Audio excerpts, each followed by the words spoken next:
अस्सलाम वालेकुम जी, मैं हूँ अलीना फारूक शेख। और जनाब, जहाँ सब NA 75 डस्का में मसरूफ़ थे और तमाम नज़रें इलेक्शन कमीशन के ऊपर थीं, वहाँ गुज़श्ता रोज़ पंजाब असम्बली में क्या हुआ है उसकी तरफ किसी का ध्यान ही नहीं गया। तो ज़रा उसको डिस्कस करते हैं और वजूहात जानते हैं ये खामोशी से हो क्या गया।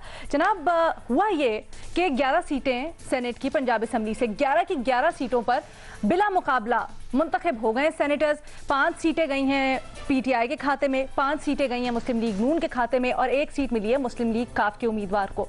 जनाब ठीक है, सेनेट इंतखाबात में सेनेटर्स का फैसला तो हो गया पंजाब असम्बली से, लेकिन अब आपको याद होगा कि हुकूमत से असम्बली में बातचीत ना करने के दावे किए थे PDM, खासकर नून लीग और पीपल्स पार्टी ने। इसके बाद फिर हमने ये भी सुना PDM के मुंह से नून लीग और पीपल्स पार्टी, जिसकी मेन मरकजी जमातें हैं, कि जी हम हर फोरम पर टफ टाइम देंगे, खासकर सेनेट इलेक्शन ज़मीनी इंतखाबात में इनका डट कर मुकाबला करेंगे। फिर एक दावा ये भी सामने आया कि जनाब PTI को तो अंदर से बगावत का सामना है, इनके अरकान बहुत से हमसे राब्ते में हैं, टूट जाएंगे जब वोटिंग का अमल शुरू होगा।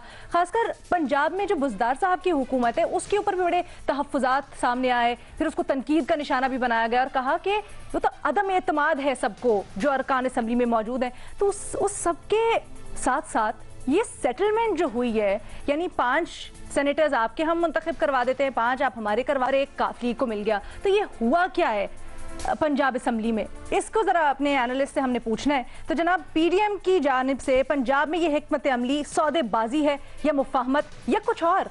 अपने एनालिस्ट को हमने ये ऑप्शंस दिए हैं और जानते हैं उनकी राय।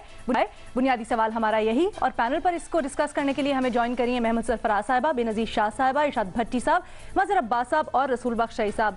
महमूद, गुफ्तगू का आगाज़ आपसे, आप इस सारी सूरत हाल को किस तरह से एनालाइज कर रही हैं? ऐसा आपका शेर है, तुम ये कहते हो वो जंग हो भी चुकी जिसमें रखा नहीं है किसी ने कदम।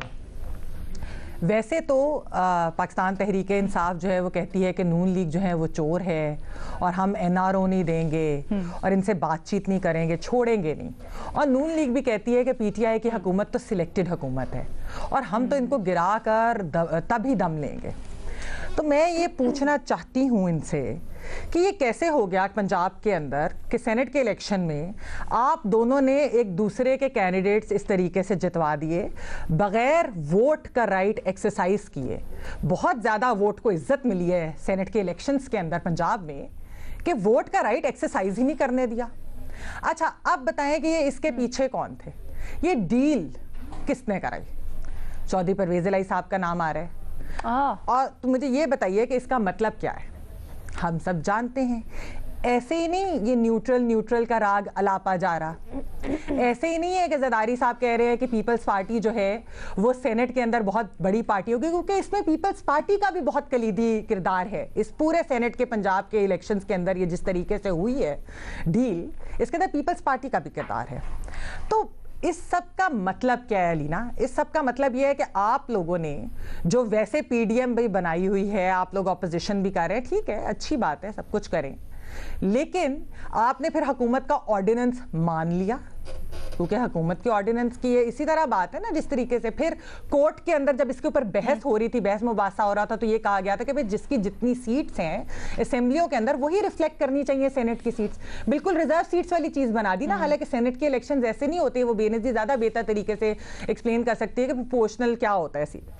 तो आप लोगों ने इसके बाद जो किया है, माशाल्लाह से वोट को तो इज्जत दिया, हमारा वक्त भी ज़ाया किया है, आपका वक्त ज़ाया किया है लीना, मेरा वक्त ज़ाया किया है, अपने MPs के जो है वोट ज़ाया किया है, और आप लोगों ने अवाम का भी वक्त ज़ाया किया है। क्योंकि आप अवाम को तो यही कह रहे थे कि जिस तरह आपने इंट्रो में भी कहा कि इनके अंदर से बगावत होगी, तो अंदर की बगावत होने देते ना, दूध का दूध पानी का पानी हो जाता। इलेक्शंस के दिन हमें पता चल जाता है, जिस दिन सेनेट के इलेक्शन होने उससे पहले ही नून लीग और PTI ये कर रही है, और उसमें पीपल्स पार्टी का भी किरदार है और उसमें काफ लीग का भी किरदार है। तो फिर हमें पता है कि असल किरदार किसका है। और ये जो डील के मुहर्रकात हैं, बहुत बेहतर होगा अगर ऑपोजिशन जो है वो बता दे, हमें सबके सामने खुल के ले आए, क्योंकि वो कहते हैं कि अब जो भी मुलाकात बात जो भी होगा वो ट्रांसपेरेंटली होगा, छुप के नहीं होगा। तो ये किस छुपी हुई मुलाकात के नतीजे में हुई है, जरा हमें ये भी बता दें। अच्छा महमल, बड़ी दिल बर्दाश्त है ऑपोजिशन से, लेकिन ये जो आपने किरदारों की बात की है ना, इसको भट्टी साहब के पास आगे लेके चलती हूँ।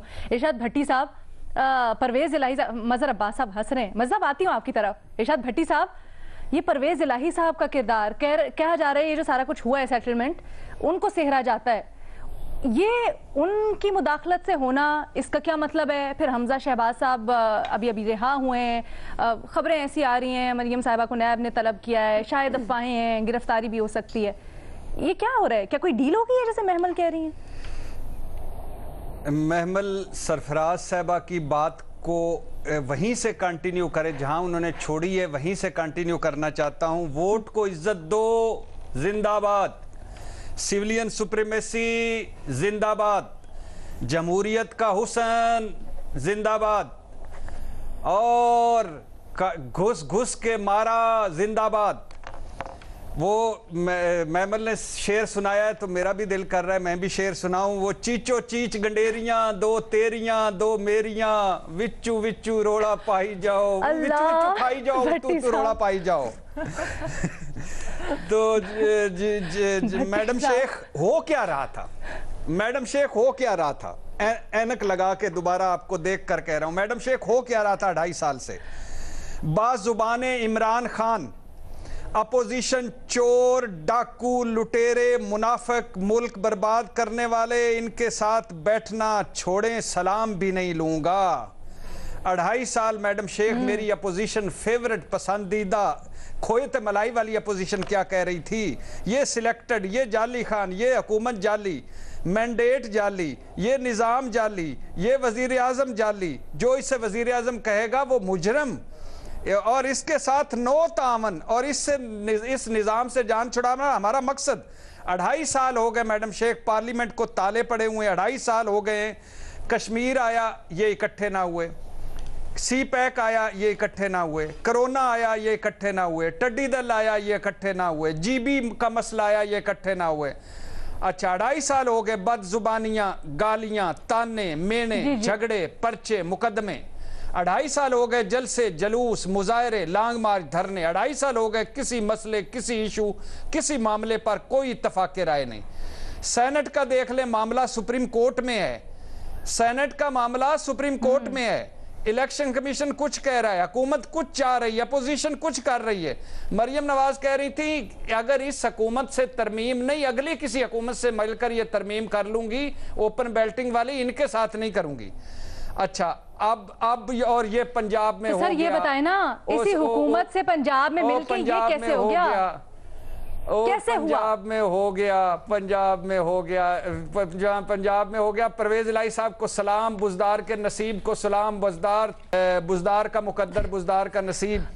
अच्छा अगर ये जमहूरियत का हुस्न है, मैडम शेख कहना ये अगर ये जमहूरियत का हुस्न है, तो ये कश्मीर कोरोना पर मेरे कुछ सवाल हैं आपसे मैडम शेख, आपसे करना चाहता हूं, बाकियों से नहीं, वो माइंड कर जाते हैं। अगर ये जमहूरियत का हुस्न है तो कश्मीर कोरोना पर ये हुस्न क्यों ना आया? अगर ये मुल्को कौम के मफाद में है तो सी पैक, जीबी पर ये मुल्को कौम का मफाद क्यों सामने ना आया? अगर ये बालिग नजरी अक्लमंदी है तो पार्लियामेंट को क्यों ताले पड़े हुए हैं? मैडम शेख ये पहुंचे हुए बुजुर्ग हैं, ये बड़े सियाने लोग हैं, जब भी अपना मसला, अपना फायदा हो, सब कुछ भूल जाओ, भूल कर लाइन बनाओ, टिकट कटाओ, फेफड़े भी ले गई है क्लिप नाल टंग के। मेहरबानों, कदरदानों, डस्का में भी टास्क कर लो, आप खुदा के लिए डस्का में टास्क कर लो, बंदे और ना मरवाओ, अगले इलेक्शन में भी बांट कर लो। ये माइंडसेट, ये चतर चलाकी, मुझे शर्म आ रही। आपने मुझसे सवाल किए, मैंने बड़े एहतराम से, सब्र से सुने। भट्टी साहब, सवाल करना मेरा काम है, तो जवाब हम आपसे चाहते हैं। जवाब मुझे इस चीज का दे दें जो मेरा कंफ्यूजन है और मेरा सवाल है, ये हुआ क्या? ये तो मुझे भी पता है जो आप सवाल कर रहे हैं, हुआ कैसे, ये सवाल है, ये बताएं। ब्रेकिंग की पिटारी खोलें। मैडम शेख परवेज इलाही साहब ने को सारी जमातों ने किया राब्ता। परवेज इलाही साहब को जमातों ने राब्ता किया, परवेज इलाही साहब से दरख्वास्त की, परवेज इलाही साहब ने जरदारी साहब से भी सुनाए बात की, उनका उम्मीदवार वापस, परवेज इलाही साहब नून लीग से बात की, उनके भी गैर मुतलका या ज़्यादा उम्मीदवार वापस। परवेज इलाही साहब ने अपनी इत्तेहादी जमात तहरीक इंसाफ से बात की, वो पहले ही डरे हुए थे कि पता नहीं कौन बिखर जाएगा, कौन निकल जाएगा, तो वो भी वापस। परवेज इलाही साहब हैं जी इस फ्रंट पे बैठे हुए घोड़े पे, जमहूरी घोड़े पे परवेज इलाही साहब बैठे और घोड़ा दगड़ दगड़ फ्रंट पे बैठे हुए, दगड़ दौड़ रहा है। फ्रंट पे बैठे हुए तो जो जिन बैक एंडर्स के लिए उन्होंने जो भी सेटलमेंट करवाई है, क्या दिया क्या है उन्होंने सेटलमेंट के नतीजे में ऑपोजिशन को और हुकूमत को? ये मैडम शेख ये अभी आगे देखिएगा होता क्या है। मेरा भी सौदेबाजी प्लस लिखे, मेरा प्लस, सौदेबाजी प्लस। अच्छा, ये तो बताए ना, सौदा तो होता है ना देने लेने का काम, किसने क्या दिया, किसको क्या मिला, ये भी थोड़ा सा बता दें। अब इतना कुछ आपने बता दिया, आगे क्या? आज ना पूछे, आज ना पूछे, मंगल को बता दूंगा, प्रॉमिस। अलीना यहाँ पर तो आज भट्टी साहब आप कल भी बड़ी मुलाकातें करके आए हैं, आपको हम इजी हुक पे आप बता नहीं रहे पूरी बात। बता दूंगा। ठीक है, सौदेबाजी प्लस भट्टी साहब की तरफ से बेनजीर शाह साहिबा, अगर ये सौदेबाजी प्लस हुई है जैसे भट्टी साहब कह रहे हैं, कुछ लोगों की बुनियाद पे ही सौदा होता है, ये क्या हुआ है, क्या किसको क्या मिला? साहिबा किसी पुलिस अफसर से बात हुई आज? नहीं, आप सैंडविचेस खा रहे थे, बस भट्टी साहब उनको तर्जिया देने दे। देखिए अलीना, मेरे ख्याल से पंजाब में तो सेनेट के इलेक्शन से पहले ही हो गया है यहाँ पे, लेकिन मेरे ख्याल से दोनों पार्टीज में एक खौफ था पंजाब में, पीटीआई में भी और मुस्लिम लीग नून को भी, कि शायद उनके अपने जो एमपीएस है पंजाब में वो पार्टी लाइंस के मुताबिक वोट नहीं करेंगे, क्योंकि देखिए पंजाब में एक और पार्टी भी है, और खौफ मेरे ख्याल से शायद ये था कि शायद वो जो तीसरी पार्टी है वो एक और सीट ना सेनेट की निकाल ले। आपको याद होगा परवेज इलाही साहब का जब स्पीकर का इलेक्शन हुआ था तो उनको 15 वोट ज़्यादा मिले थे, और ज़्यादातर वो मुस्लिम लीग नून के एमपीएस ने उनको वोट दिए थे। तो मेरे ख्याल से ये खौफ जो था वो दोनों पार्टीज में था, नून को भी था और पीटीआई को भी था, तो इसलिए उन्होंने एक किस्म का एक फॉर्मूला बनाया कि पार्टी स्ट्रेंथ के मुताबिक डिवीजन कर देते हैं, 5 सीटें आपकी जो आपकी पार्टी स्ट्रेंथ बनती है, 5 आपकी और 1 क्यू लीग की। तो अब लग तो ये रहा है कि जो मुकाबला है सेनेट का असल में वो अब होगा शायद केपी में, क्योंकि आज भी आपने देखा कि वजीर आला जो केपी के थे वो नाराज अरकान से भी मिले, जहाँ पे साबिक वजीर कानून भी थे, सुल्तान मोहम्मद साहब भी थे, तो वहाँ पे लग रहा है कि शायद वहाँ पे कुछ मुकाबला होगा ऑपोजिशन के बीच में और पीटीआई के बीच में। लेकिन मेरे ख्याल से तो आपको लग रहा है कि मिल बैठ के फॉर्मूला डिवाइस कर लिया एक, मेरे ख्याल से पंजाब में क्योंकि एक डर खौफ था तो शायद इसलिए उन्होंने कहा कि यहाँ पे तो चले सेटल करें ना, सबको अपने अपने हिसाब से सीट उनकी मिले। लेकिन मेरे ख्याल से लीना ये एक बुरी डेवलपमेंट नहीं है, ये एक अच्छी डेवलपमेंट है, इसलिए क्योंकि वैसे ये बड़ा इलेक्शन जो था वो बड़ा कंट्रोवर्शियल हो रहा था ओपन बैलेट की वजह से। तो अब ये है कि ये जब इलेक्शन गुजर जाएगा तो उसके बाद फिर आराम से बैठ के सारी पार्टीज मिल के पार्लियामेंट में बैठ के ओपन बैलेट को बिल लाएं, उस पर डिबेट करें, उसको वोट करें और फिर उस पर बैठ के डिसीजन लें कि ओपन, क्योंकि ओपन बैलेट एक बड़ा सेंसिटिव, मतलब आप इनडायरेक्टली ये कहना चाह रही हैं कि थोड़ी सी फजा जो कशीदगी की बनी हुई थी उसमें भी कमी आएगी इसके बाद। और उससे पहले ना ये जो जल्दबाजी में किया जा रहा था ना कि ओपन बैलेट जल्दी से ले आए इलेक्शन से पहले, मेरे ख्याल से उसमें भी वो भी एक तरह से एक अच्छी डेवलपमेंट है। आप इस पे आराम से बैठ के अगले सेनेट के इलेक्शन के लिए एक डिसीजन हो सकती है, क्योंकि ओपन बैलेट में बहुत सी चीजें हैं, सिर्फ ये आईनी तरमीम लाना, और भी आपको आईनी तरमीम लानी पड़ेगी अगर आपके एमपी राय के मुंतजर है। और एक सवाल यहाँ पर बिल्कुल हाँ लेकिन मैं ये जरूर कहना चाहूंगी अलीना कि मैंने पहले भी ये कहा था कि जो पीडीएम का जो इत्तेफाक है वो अभी तक सिर्फ लॉन्ग मार्च पे और जलसों पे ही है, मेरे ख्याल से नो कॉन्फिडेंस मोशन पे और इन चीजों पे अभी तक कोई खास इत्तेफाक नहीं। आपने देखा फरतुल्लाह बाबर साहब ने भी आज अपना थोड़ी सी डिबेट अपना जो तरफ निकल जाती है, नॉमिनेशन पेपर है वो के पास लेके जाना चाहती हूँ। ये चीज आपने फॉर्मूला वाला पॉइंट अच्छा किया है, मैं ये मज़हर साहब के पास लेके जाना चाहती हूँ। मज़हर अब्बास साहब, आप सबकी गुफ्तगू सुन रहे थे और हंस रहे थे। मज़हर साहब, मुख्तलिफ आरा आई हैं, कोई लोग कह रहे हैं कि जी फॉर्मूला डिवाइस किया गया है, अक्सर हुकूमत इस तरह की चीज़ें करवा लेती है जोड़ तोड़, एक तरफ सौदेबाजी की आवाज़ भी लगी है, आप इसको किस तरह से तोल रहे हैं? देखिए, हंस तो मैं इसलिए रहा था कि क्योंकि प्रोग्राम से पहले मेरे और भट्टी साहब के दरमियान जो मैसेजेस का तबादला हुआ था उस पर हंस रहा था, क्योंकि वज़ीर आज़म ने आज एक मरतबा फिर उस्मान बुज़दार की तारीफ की है, तो अब जाहिर है भट्टी साहब इससे परेशान। अब इसका संजीदा सवाल, सर पंजाब में बड़ी अच्छी सेटलमेंट की है बुज़दार साहब की सरबराही में, तारीफ तो करना बनती है।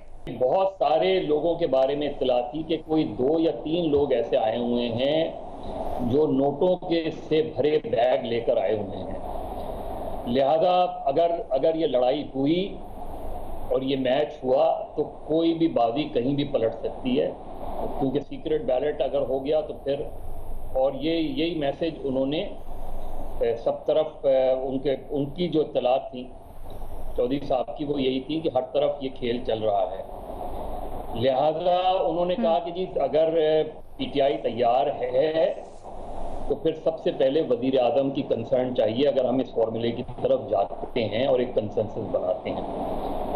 तो इत्तलात ये हैं कि वज़ीर आज़म की कंसर्न आई तो फिर ये इनिशिएटिव का आगाज हुआ।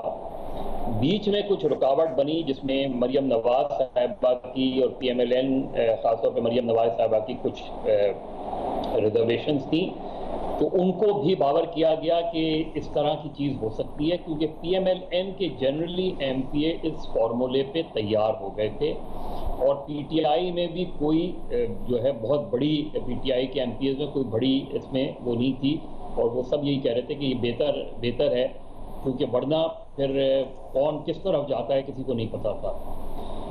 तो ये बुनियादी तौर पे इस पे जब बात हुई और ये कई दिनों से चल रही थी सिलसिला कि इस तरह किया जाए, वरना तो PMLN भी लूज कर सकती है माफ कीजिएगा, PMLN भी लूज कर सकती है और PTI भी लूज कर सकती है, क्योंकि रुकूम बहुत बड़ी बड़ी ऑफर की गई थी और ये हर तरफ था, ये नहीं था कि कोई एक तरफ चीजें थी, ये हर तरफ सूरत हाल रही है उसमें।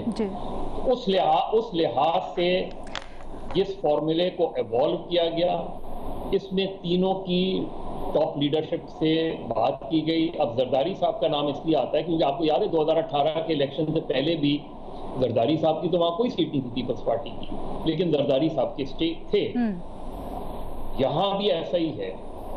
बलूचिस्तान में अभी भी सूरत हाल जो है वो अनसर्टन है।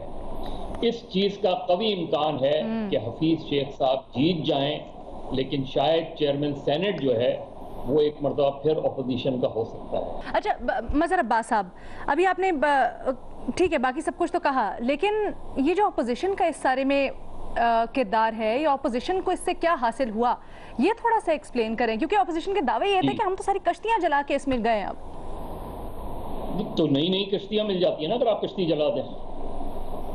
अच्छा, वापसी का रास्ता तो दिया जाता है ना, अगर एक कश्तियां जला दें आप और कोई जंग बंदी हो जाए तो जाहिर है वापसी के लिए तो कहीं ना कहीं कश्ती मिलती है ना। और ये देखिए ये कोई पार्टीज की सतह पे, तो ये आपको लगता है कि ये MPS देखिए MPS लाइफ बोट दी गई है एक MPS को कुछ चीजें उनके काम होते हैं। पंजाब में जिस तरह की पॉलिटिक्स होती है और अभी आने वाले वक्त में बल्दियाती इलेक्शंस जब होंगे उसमें भी तो वो पॉलिटिक्स हॉट अपनी जगह रहेगी, लेकिन जो सेटलमेंट्स की बातें होती हैं कि या तो आप झगड़ा कर लें, झगड़े में कुछ भी हो सकता है, किसी का भी नुकसान हो सकता है।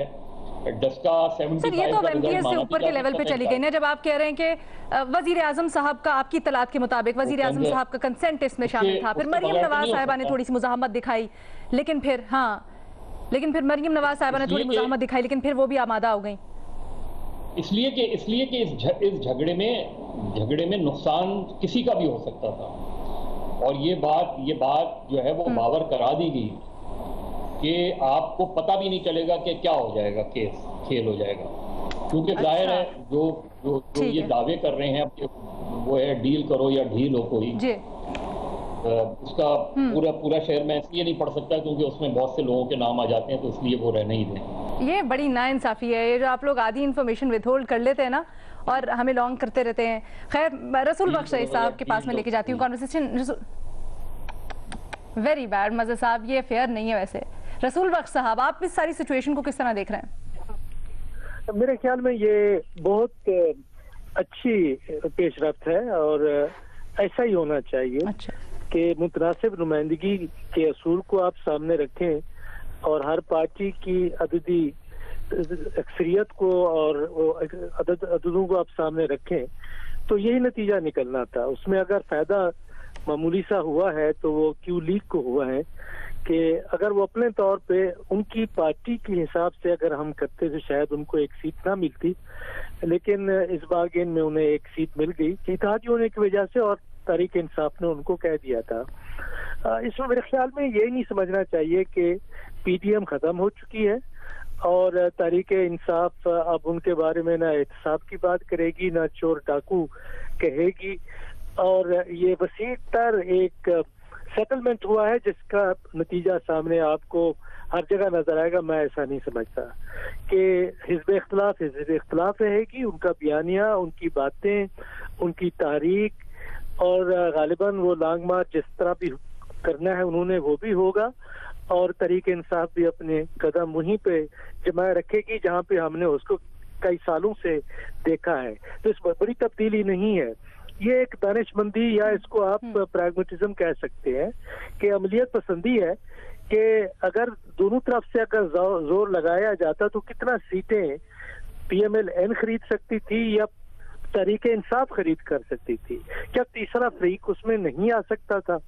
उसका भी इम्कान मौजूद था।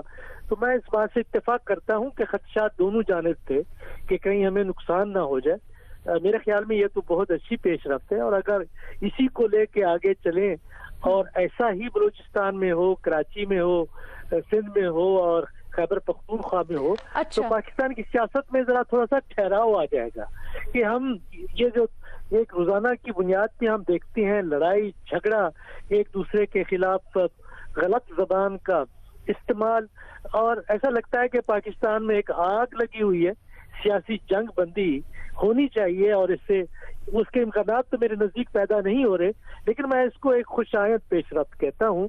और इसमें जो किरदार ज़ाहिरी तौर पे जो लगता है अदा किया है वो सूबाई असम्बली के स्पीकर चौधरी परवेज इलाही साहब ने किया है, और इसमें सब सियासी जमातों की अगर रजामंदी है तो हमें इसमें क्या एतराज होना चाहिए? मुझे तो खुशी है कि ये रजामंदियां आगे भी चलकर कानून साजी में, और हम मुआशी तौर पर मुसीबत में फंसे हुए हैं और उसका असर सारा लोगों पे पड़ रहा है। तो आपको लगता है इस तरह से बात है और ये लड़ाइयां झगड़े करते रहे तो पाकिस्तान इन मसाइल से कैसे निकल सकता है? ये अच्छी शुरुआत है, मैं तो इसकी आपने एक तजवीज और एक राय दी है रसूल बख्श साहब, मैं इसको आगे फ्लोट करना चाहूंगी। मैं जल्दी से पहले महमल की राय लेना चाहूंगी, फिर भट्टी साहब के पास भी जाऊंगी। जी महमल। नहीं अलीना, मैं सिर्फ ये कहना चाह रही थी कि देखिए ये सेनेट के इलेक्शन नहीं है, रिजर्व सीट्स नहीं है कि अगर इस तरह से ही होने लग गया कि अच्छा जी आपस में वो करके तय, तो ये तो फिर आपने कोर्ट की बात मान ली, फिर आप किस चीज़ के ऊपर बात कर रहे हैं? दूसरी चीज़ ये वैसे सिलसिला है कॉन्फिडेंस बिल्डिंग मेयर्स का, जिसके बारे में आपको भट्टी साहब ज़्यादा अच्छे बता सकते हैं कि वो CBMs के बारे में क्या बातचीत चल रही है,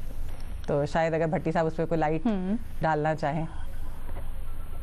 ठीक है, ठीक है, एक मिनट जी, एक छोटी सी मुझे ब्रेक लेनी है, उसके बाद मैं आती हूँ। इसी सवाल को थोड़ा कंटिन्यू करते हैं, भट्टी साहब से भी पूछते जी कौन से कॉन्फिडेंस बिल्डिंग मेजर्स हो रहे हैं PDM और हुकूमत और सब फरीकैन के दरमियान? Take a very short break, will be right back.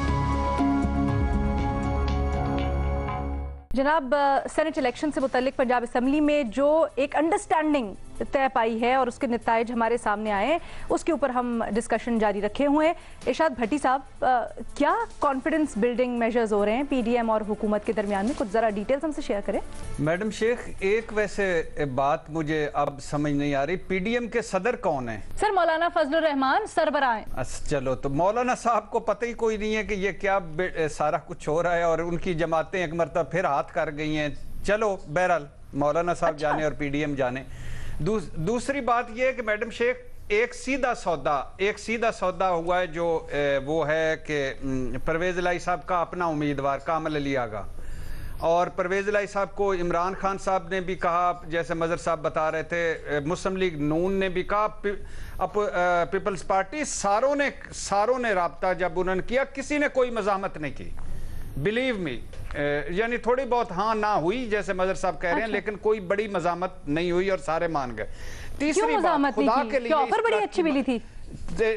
नहीं, खुदा के लिए ये मैं अभी बताता हूँ, खुदा के लिए इस ट्रक की बत्ती के पीछे से हमें हटा लें कि एक बहुत अच्छी इब्तिदा हो गई है, एक बहुत अच्छी मफामत की इम्तहा हो गई है, एक मरतबा फिर हम मिलकर बैठने लगे हैं, एक मरतबा हमारे पास फिर से सारा कुछ आ गया है, हम सब इकट्ठे होकर जमहूरियत को कंधा देंगे।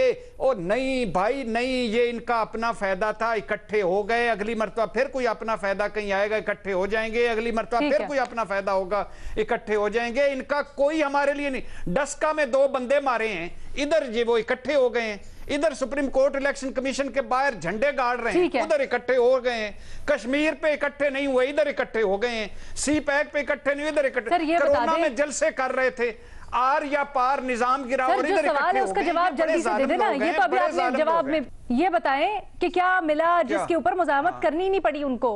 इतनी अच्छी ऑफर थी, ऐसी क्या ऑफर थी? मजामत इसलिए थी कि वो जो नोटों वाले ब्रीफ केस वाले थे वो मौजूद थे, उनके बंदे भी टूट सकते थे। मुस्लिम लीग नून की 4 सीटें भी हो सकती थी और तहरीक इंसाफ की 4 सीटें भी हो सकती थी। जरदारी साहब भी एक सीट जीत सकते थे। इसके अलावा भी और बड़ी महमल आपके जवाब से इत्तेफाक नहीं करती। महमल अभी इलेक्शन बाकी है अलीना, अभी यहाँ पर तो नहीं उन्होंने एक्सरसाइज करने दिया अपना राइट टू वोट, यहाँ पर तो नहीं वोट को इज्जत दी, लेकिन अभी इलेक्शन बाकी है। पता चल जाएगा कि क्या क्या चीज थी जिसकी वजह से ये CBMs जो है वो चल रहे हैं। ये बड़ी नाइंसाफी है भट्टी साहब, अब तो बता दें। महमल आपके सारे राज खोली जा रही हैं। महमल को भी पता है सारा कुछ, खुद नहीं बताती, कहती मैं टार्च मारूं। हाँ तो और क्या भट्टी साहब, आप हमारे बुजुर्ग हैं, आप लीड। ये सही बात है भाई, ये सारे यहाँ पर मुफाहमत की बात कर रहे हैं, हिकमत की बात कर रहे हैं और हमसे कोई इत्तलात शेयर नहीं करता। इसके ऊपर तो मैं सिर्फ एक ब्रेक ही ले सकती हूँ। जनाब एक छोटी सी ब्रेक लेते हैं, इस सवाल को यहीं पे ख़त्म करा कि बेनज़ीर शाह साहिबा और रसूल बख्श रईस साहब ये कह रहे हैं कि जी जो हुआ है वो एक अच्छी पेशरफ्त है। ये जो सेटलमेंट हुई है इससे ना सिर्फ जो कशीदा माहौल था उसमें थोड़ी सी कमी हमें देखने को मिलेगी, बल्कि ये अच्छा था, इस तरह की पेशरफ्त होनी चाहिए। भट्टी साहब, महमल बड़े गुस्से में, उन्होंने अपने तहफ़्फ़ुज़ात को खुलकर इजहार भी किया और अंदर की स्टोरी पूरी की पूरी क्या है इत्तलात मज़हर अब्बास साहब ने बता दी। दूसरे सवाल के साथ हाजिर होते हैं।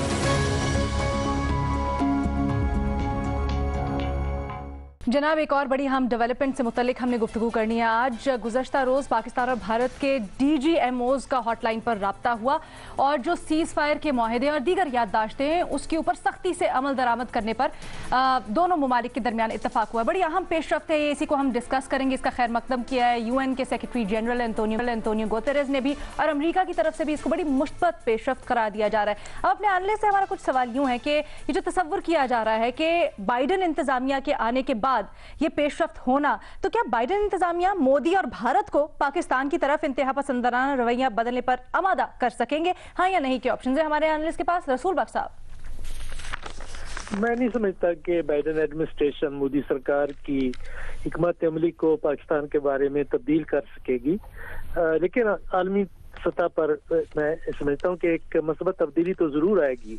वो गैर जानिबदार ही रहेंगे और ये नहीं मैं समझता कि वो हिंदुस्तान की हिमायत करेंगे या पाकिस्तान की हिमायत करेंगे।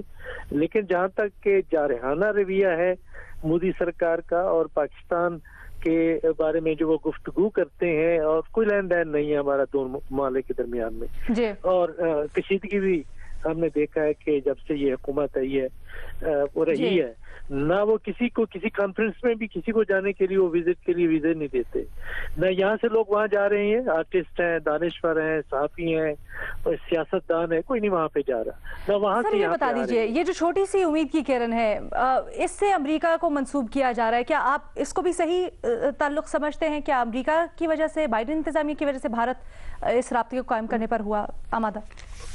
नहीं, मेरा नहीं ख्याल, मैं नहीं समझता। वो तो हमेशा बात करते रहते हैं जो सफारतकार हैं, ये नहीं है कि सफारतकारी हिंदुस्तान और पाकिस्तान में ताल्लुकात बेहतर बनाने के लिए आज शुरू हुई है या बाइडन के जमाने में शुरू हुई है। अगर वो जारी रहती है, पहले भी थी, ट्रम्प के जमाने में भी थी और अभी भी जारी रहेगी, लेकिन मेरा ख्याल ये है कि कुछ अगर वहाँ पे हिंदुस्तान के अंदर कोई ऐसे लोग पैदा हुए हैं जिन्होंने ये सोचा है कि सिर्फ पाकिस्तान के लोग हलाक नहीं होते, हिंदुस्तान के लोग भी हलाक होते। आपको नहीं लगता कि अमेरिका में फर्क पड़ेगा? इरशाद भट्टी साहब, ठीक है जी, इरशाद भट्टी साहब, मुख्तसर पर असर प्लीज।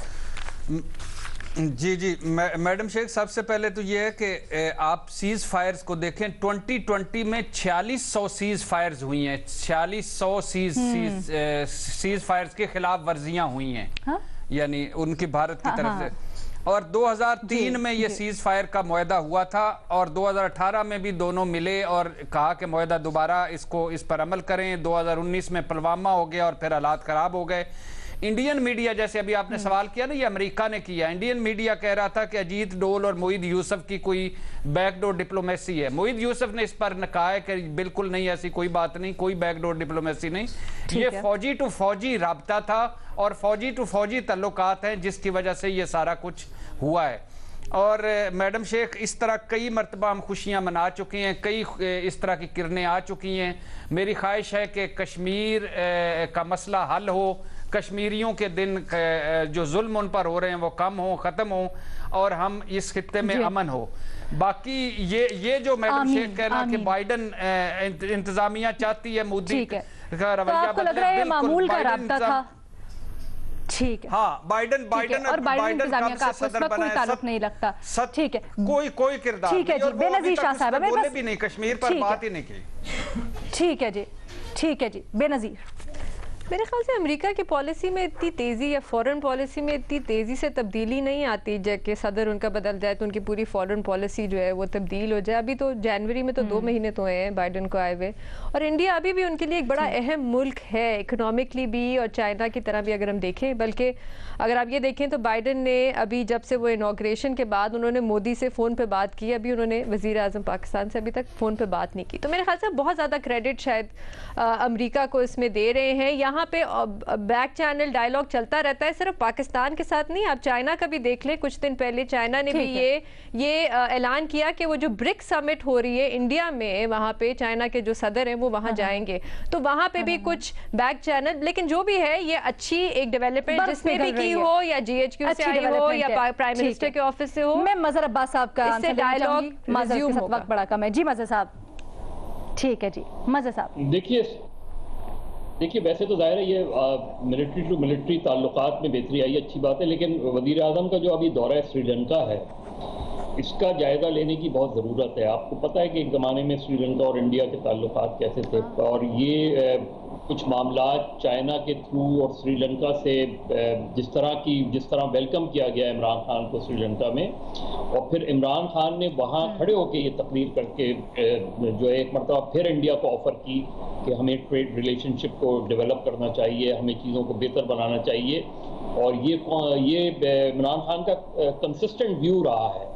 लेकिन इस मौके पे श्रीलंका में खड़े होके ये बात करना ये बड़ा सिग्निफिकेंट है। मैं ये तो नहीं कह सकता कि ये जो चीज़ हुई है ये शायद उसी का फॉल आउट है, लेकिन जो है चीज़ें शायद उतनी अब टेंशन की तरफ ना जाएं, शायद कुछ बेहतरी की तरफ आएँ। लेकिन जाहिर है इंडिया में जो गवर्नमेंट है उसका मूड किसी वक्त भी चेंज हो सकता है। एक्सट्रीमिस्ट गवर्नमेंट है, एक्सट्रीमिस्ट पोजीशन लेते हैं। तो आपको अमेरिका से ज्यादा वज़ीर आज़म के दौरे श्रीलंका से ताने बाने इसके मिलते हुए, या उसका कमोबेश कुछ असर मुझे चाइना श्रीलंका पाकिस्तान ये जो डेवलपमेंट है इससे ज्यादा लिंक लगता है ये मामला, ये जो ठीक है जी। महमल, अमेरिका का देखिए, अमेरिका मेरे ख्याल में कोशिश भी नहीं कोई इसके अंदर ऐसा कोई कर रहा। वो वैसे ज़रूर कहते हैं कि हम चाहते हैं कि दोनों के रवाबित सही हो जाए, रिलेशनशिप ठीक हो जाए, लेकिन इंडिया के ऊपर अमेरिका का कोई प्रेशर नहीं है कि आप पाकिस्तान के साथ जो है अपने हालात बेहतर कर लें।